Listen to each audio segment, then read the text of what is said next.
বিয়ানীবাজার নবাগত officer in charge আশরাফুজ্জামানের সাথে জাতীয় সাংবাদিক সংস্থা নেতৃবৃন্দদের মতবিনিময় সভা অনুষ্ঠিত হয়। বিস্তারিত দেখুন বড় লেখার প্রতিনিধি নজরুল ইসলামের প্রতিবেদনে।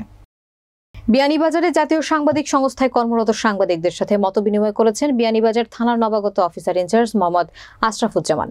বুধবার 8 জানুয়ারি সিলেট জেলা জাতীয় সাংবাদিক সংস্থার সভাপতি এম এ রশিদের সভাপতিত্বে বিয়ানীবাজার উপজেলা শাখার জাতীয় সাংবাদিক সংস্থার সভাপতি আজিজুর রহমান জয়নাল এর সঞ্চালনায় মতবিনিময় অনুষ্ঠিত হয়।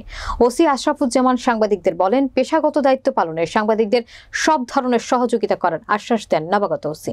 মতবিনিময় সভায় উপস্থিত ছিলেন জাতীয় সাংবাদিক সংস্থার সিলেট জেলা সহসভাপতি নজরুল ইসলাম, জাতীয় সাংবাদিক সংস্থা সিলেট জেলা সহসভাপতি কবি ও কলামিস্ট আজিজ ইবনে গনি, সহসভাপতি জাতীয় সাংবাদিক সংস্থা সিলেট জেলা মোহাম্মদ আব্দুর রাজ্জাক, আইন বিষয়ক সম্পাদক সাংবাদিক এবং কবি সাদিক হোসেন এপলু সহ আরও স্থানীয় গণ্যমান্য ব্যক্তিবর্গ।